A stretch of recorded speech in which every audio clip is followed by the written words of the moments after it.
Picture a woman in the Middle Ages. Be honest about what you see. A silent figure locked in a stone tower. A girl married off at 12. A wife sealed into a chastity belt while her husband rides away to war. Powerless. Property. Invisible. Almost none of that is true. The real women of the Middle Ages brewed the beer that an entire country drank. They ran businesses, sued in court, managed estates, wrote books, and in more than a few cases ruled kingdoms. The helpless damsel locked in the dark is a cartoon. And that cartoon says far more about the centuries that came after than about the 1,000 years it pretends to describe. So let us throw it out and look at what life was really like for women in the Middle Ages. Start with the phrase that poisons everything: the Dark Ages. We picture 1,000 years of mud, ignorance, and misery.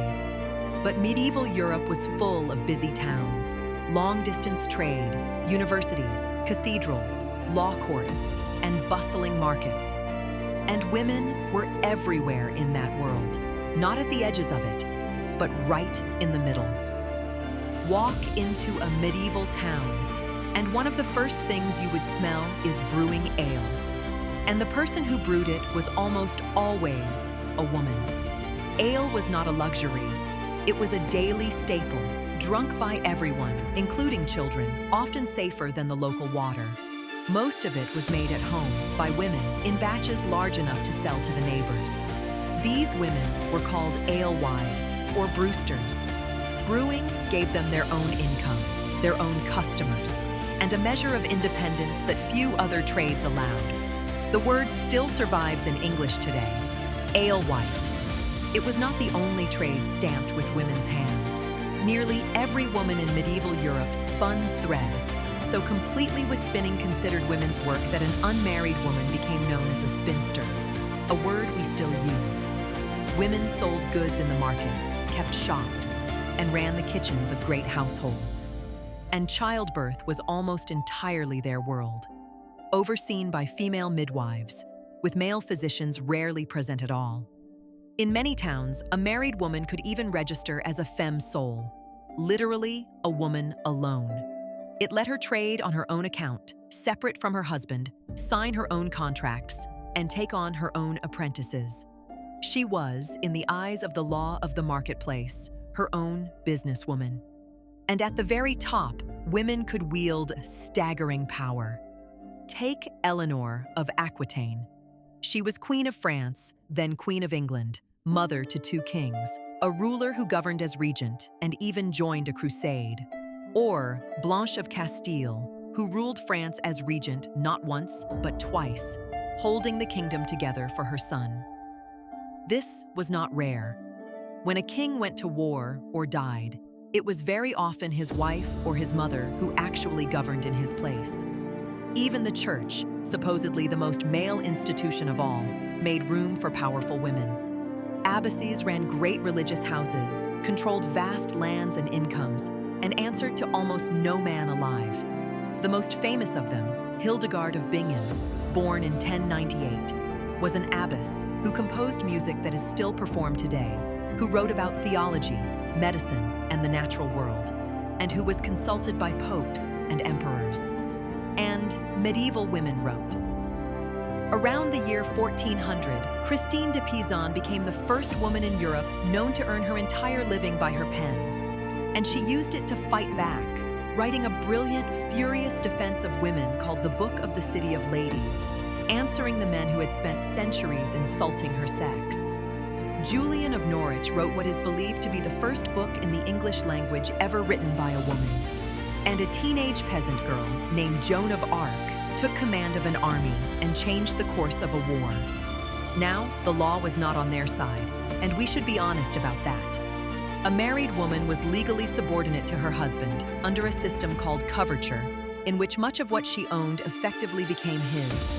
But there was one status that flipped the entire board: widowhood. A widow could inherit. She could own property outright. She could run her late husband's business, refuse to remarry, and answer to no one. Medieval widows ran farms, workshops, and trading operations of their own. For a great many women, widowhood was not the end of their story. It was the most powerful and independent chapter of their lives. So what about the images we started with? Let us take them apart one by one. The chastity belt? Almost entirely a myth. There is very little evidence that medieval people actually used them. Most of the famous belts in museums turned out to be later jokes, fakes, or curiosities, from long after the Middle Ages had ended. Child brides everywhere? Not really. Among royalty, girls were sometimes betrothed young to seal political alliances. But ordinary women across much of medieval Europe usually married in their late teens or early 20s, frequently to men close to their own age, after years of work and saving. Women weren't allowed to do anything? You have just watched the opposite for the last several minutes. But here is where we must be fair, because the truth cuts both ways. The Middle Ages were not some lost feminist paradise. This was a deeply patriarchal world. Women were paid less than men. They were shut out of the universities and the priesthood. They were barred from most positions of formal power, and they could suffer terrible violence with little protection under the law. And the freedoms they did win were often quietly taken back. Remember the women who built the brewing trade. As ale grew into a large and profitable business, the men organized. In the early 1400s, official brewing guilds began to form, and they systematically pushed women out of the very trade they had created.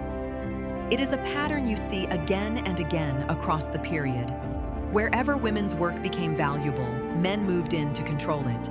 So the real medieval woman is not the silent figure in the tower. She is the brewer arguing over a bill in the market, the widow signing a contract no man could overrule, the abbess advising a pope, the queen ruling a kingdom while her husband is away at war, the writer defending her entire sex against the men who tried to write her out of history.